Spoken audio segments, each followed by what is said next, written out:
अस्सलाम वालेकुम दोस्तों, हमारी आज की वीडियो NLP के मुतालिक है कि NLP असल में है क्या। न्यूरो से मुराद हमारा दिमाग और नर्वस सिस्टम है। इसे न्यूरोलॉजी भी कहा जाता है।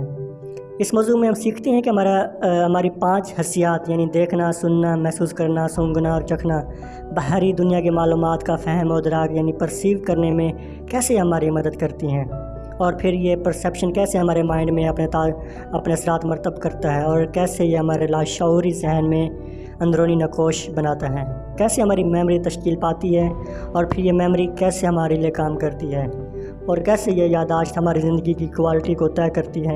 ये तमाम बातें हम न्यूरो के टॉपिक में सीखते हैं। लिसानियात, लिंग्विस्टिक, इससे मुराद है इस फेज़ में हम कम्युनिकेशन के अंदाज़ के बारे में सीखते हैं कि कैसे हम ज़ुबान से बोले जाने वाले अल्फाज, उनकी अदायगी, उनके पैटर्न और अपनी जिस्मानी हरकत और सकनात के ज़रिए अपना इजहार करते हैं या कम्युनिकेट करते हैं। जब हम कम्युनिकेशन की बात करते हैं तो ये बात जानना भी बेहद ज़रूरी है कि कम्युनिकेशन के दो तरीके हैं। वर्बल बोलचाल, जब हम अपने अल्फाज को फ़िक्रे में तरतीब देकर बोलते हैं और एक दूसरे के साथ अपना इजहार राय और तबादला ख्याल करते हैं तो इस तरीक़ाकार को वर्बल लैंग्वेज कहते हैं। नॉन वर्बल हरकत व सकनात, बोलने के साथ साथ हम अपने हाथों को हरकत देते हैं, अपने चेहरे के तासरात को बदलते हैं, आँखों की हरकत के साथ साथ हमारे कंधों का स्टाइल भी बदलता है, सांसों के रिदम में उतार चढ़ाव आता है और हमारे बैठने, खड़े होने और चलने फिरने का अंदाज़ भी बदलता है। इसे हम नॉन वर्बल लैंग्वेज कहते हैं। इसे हम फिजियोलॉजी और बॉडी लैंग्वेज भी कहते हैं। सेल्फ टॉक, खुद कलामी, कई बार ऐसा होता है कि हम किसी दूसरे से बात नहीं कर रहे होते लेकिन हमारी हरकत व सकनात या फिजियोलॉजी में फिर भी बदलाव होता रहता है। क्यों? ऐसा इसलिए होता है कि उस वक्त हम अपनी अंदरूनी आवाज़ में ख़ुद से बातचीत कर रहे होते हैं, जिसे खुद कलामी कहा जाता है। ये अमल हमेशा और मुसलसल करते हैं क्योंकि हमारा माइंड कभी खामोश नहीं होता। एक अहम बात यह है कि हमारी ज़िंदगी में मिलने वाली कामयाबी और नाकामी में हमारी खुद कलामी का एक बहुत बड़ा किरदार है। कैसे? ये सब कुछ हम इस मौजू में सीखते हैं। गुफ्तगू ज़हनी पैटर्न तय करती है।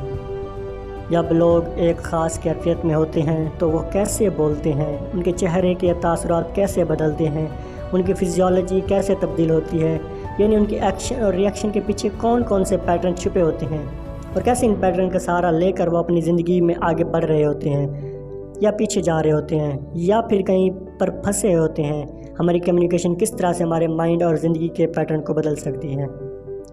प्रोग्रामिंग, ये लफ्ज़ असल में कंप्यूटर साइंस में इस्तेमाल होता है। आम तौर पर हमारी ज़िंदगी एक ख़ास प्रोग्रामिंग के तहत जी रहे हैं, यानी माइंड में कुछ पैटर्न या कुछ नकोश बने पड़े होते हैं जिनके ताबे हम अपनी ज़िंदगी के रोज़मर्रा अमूर अंजाम दे रहे हैं। इन पैटर्न को आदत, रवैये और तर्ज़ अमल कहा जाता है। मिसाल के तौर पर आप अपना कोई भी काम हमेशा अपने एक मखसूस अंदाज में ही अंजाम देते हैं, चाहे वो आपके खाने पीने, सोने, जागने, उठने, बैठने का पैटर्न हो, लोगों से मिलने जुलने और गुफ्तगू करने का तरीक़ाकार हो।